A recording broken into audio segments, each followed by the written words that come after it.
Nah, untuk mendapatkan investasi itu kadang-kadang memang butuh seni ya. Seni marketingnya itu mesti dapat, soalnya kita kadang-kadang sulit untuk meyakinkan investasi supaya dapat masuk. Istilahnya ada profitabilitasnya di situ, karena kita akan melibatkan pihak swasta. Nggak bisa full untuk sosial.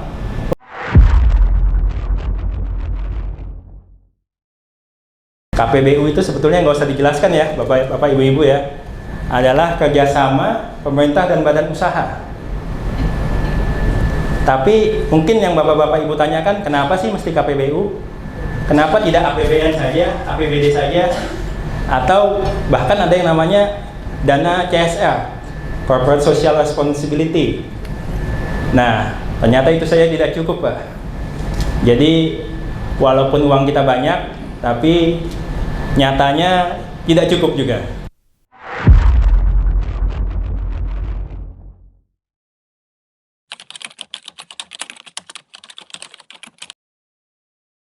Nah, kenapa KPBU? Kalau kita lihat di depan, di infografis itu, masalahnya satu, Pak. Uang. Uang yang dibutuhkan untuk pembangunan pembiayaan infrastruktur itu fantastis, Pak. Total selama 5 tahun ke belakang ini ada 645 triliun. Siapa coba yang nggak mau uang sebanyak itu kan? Nah, tapi ternyata hal itu tidak cukup.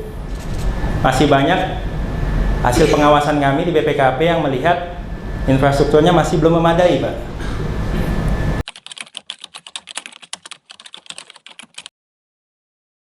Bawah itu APBN, APBD. Kenapa paling bawah? Ya, itu kayaknya jumlahnya terbatas, Pak. Sangat-sangat terbatas. Kalau BUMN, BUMD sebetulnya punya potensi penghasilan yang tinggi, tapi sayangnya kadang-kadang nggak nyampe penghasilannya, Pak. Banyak yang masih belum profitabilitasnya masih jelek. Bahkan malah jadi beban BUMN kita katanya ya. Lalu ada lagi skema KPBU. Nah, ini di tengah-tengahnya lah, sebelum sampai ke swasta full. Jadi ini istilahnya bagi tanggung jawab lah ya, Pak ya. Namanya kerjasama kan, judulnya aja kerjasama pemerintah dengan badan usaha. Jadi bisa dibagi dua, bisa 50-50, bisa 10-90 atau gimana skemanya. Saya lihat di ketentuannya itu macam-macam. Tapi kalau khusus KPBU ini memang ada hal yang utamanya itu mesti istilahnya ada profitabilitasnya di situ, karena kita akan melibatkan pihak swasta. Nggak bisa full untuk sosial, untuk umum, tidak bisa. Jadi hitung-hitungannya itu di awal itu memang banyak, khususnya dalam tahapan persiapan, tahapan untuk potensi ya.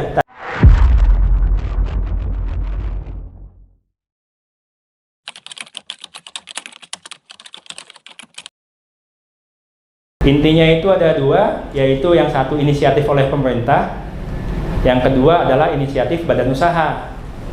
Nah, ini tahapannya saya baca di Permen PPN yang nomor 7 tahun 2023, beda tahapannya, tapi mungkin nanti bisa dijelaskan oleh narasumber yang lain untuk detail-detailnya.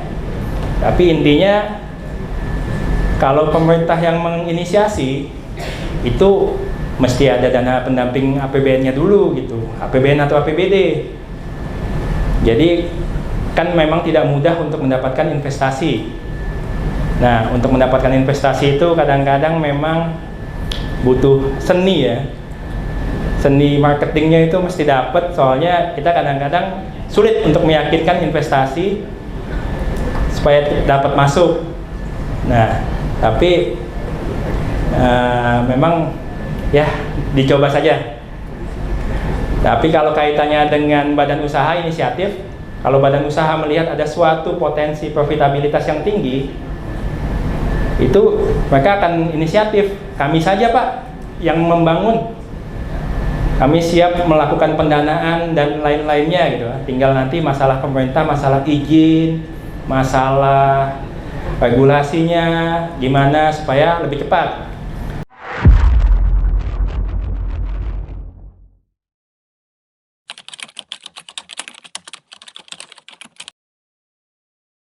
Nah, regulasinya ini masih pusatnya itu di Perpres 38 tahun 2015. Itu cantolan utamanya. Cantolan umumnya ini untuk panduan kita menggunakan Permen PPN nomor 7 tahun 2023. Ini sudah berapa kali diubah. Yang tadi saya bilang mulainya tuh KPBU sebetulnya udah lama. Tahun 2005 sudah ada KPBU. Walaupun mungkin namanya sempat ganti-ganti ya, tapi udah ada kerjasama pemerintah dengan badan usaha. Lalu untuk yang lain-lainnya itu adalah peraturan pelengkap.